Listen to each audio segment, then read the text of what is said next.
The smell of coffee cake reminds me of home because my grandmother always made coffee cake. And if you came over, there would usually be a coffee cake on the table with at least one piece cut out. You never really saw a whole. Brooklyn resident Carlton Collier is sharing his food story with a group of fellow aspiring chefs as part of an unusual cooking program. Besides the recipes and food safety lessons one typically expects in a cooking course, this community chef training program emphasizes students drawing upon their own experiences and culture around food to become better chefs in the communities they serve. We've kind of come to rely on that because, and even for us as adults coming home late from work, it's a lot easier to say, here's $8, go get some Chinese food. The takeaway? No takeout. The participants are learning how to cook healthy meals so that they can teach Bed-Stuy residents to do the same for themselves and their families, depending less on the fast food that seems to be everywhere. There weren't any grocery stores, but there were lots of bodegas. Karen Shafis, culinary consultant at NEBCO, the Bed-Stuy nonprofit which runs the 4-day program, explains what all these would-be chefs have in common. We're training people who already get that eating is good for health. We're really looking for people who are Brooklyn-based, Bed-Stuy ideally, but some neighboring neighborhoods, some neighboring communities, we let them in also because there are similar things going on in those neighborhoods with food access and gentrification, so they could relate to the community members here. So there is that. Additionally, we want them to have the passion already. We want them to have that drive. What drove Collier, a high school guidance counselor and father of 2, into the program was a diagnosis of high blood pressure and type 2 diabetes. If you fry it, I'll pretty much partake in it. But due to health reasons, it became really important and essential that I began to cook better, eat better, and I just have a desire to be able to share that with the community, to promote healthy eating and a healthier lifestyle. Starting with me. Collier is onto something. African Americans are almost twice as likely to be diagnosed with diabetes than non-Hispanic whites. And according to the Centers for Disease Control, they're also twice as likely to have limbs amputated as a result of the disease. Bed-Stuy, while rapidly gentrifying, is still 64% black. Diabetes mortality and poor health overall is also closely tied to poverty. 1 in 3 Bed-Stuy residents lives below the federal poverty level. Shafis hopes the pantry, which NEBCO operates, and its clients, who these chefs will be teaching recipes to every week, will change the community's health for the better. We tell them, look, this is what you should have access to. This is how food should taste, and we got to make it happen. As a child, my parents, my grandmothers really, and aunts, they fed me. Like Collier, Jean Louis Laldi's life has been touched by diabetes. Her mother died from it, and now as a health coach, Laldi is helping mature adults lead healthier lives. Her commitment to wellness extends to her garden, where she grows a lot of what she eats, including this pumpkin, which she was happy to show off.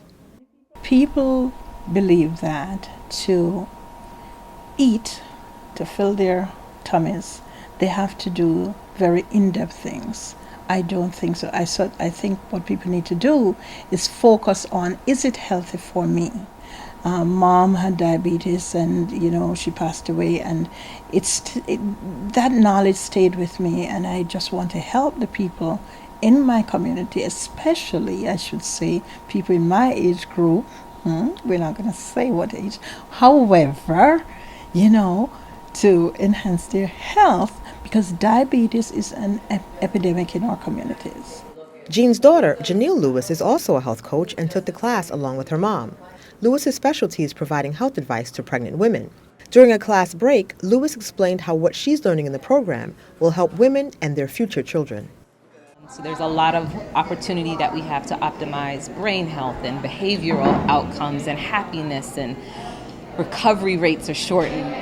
A lot of work can be done with children that are already here and elders that are here, but just imagine how much we can do if we just increase the amount of love in that preconception time. The participants in NEBCO's chef training program are not just getting lessons on how to cook healthy food, they're also getting some food for thought. One of the major issues they discuss is how much access to nutritious foods like these determine what people eat.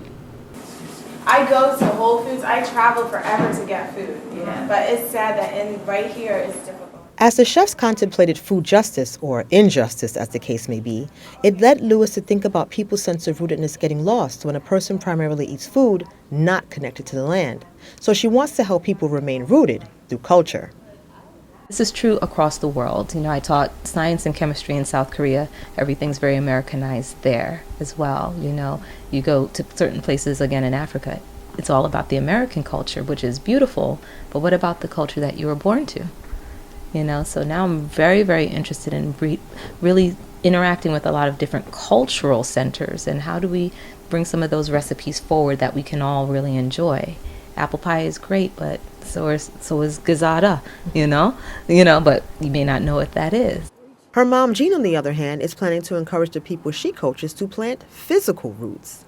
I believe that we can grow stuff. Through this program, I think I'm going to really talk about gardening and growing your food and enjoying what you grow and stuff, and share what you grow. Yes. Meanwhile, Collier has a message for men specifically. Don't be afraid of the kitchen and get comfortable with experimenting.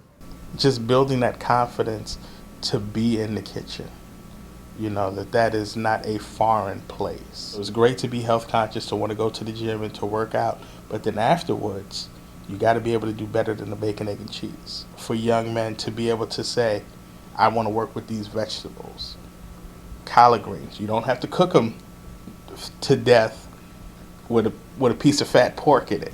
In that same vein, Janelle points out that some of the foods that are traditional in Caribbean or African American culture are healthy, but may just need to be prepared differently, or are healthy as is. She uses Caribbean cow foot soup as an example. All we're hearing about now is bone broth. We were doing that in cow foot soup forever.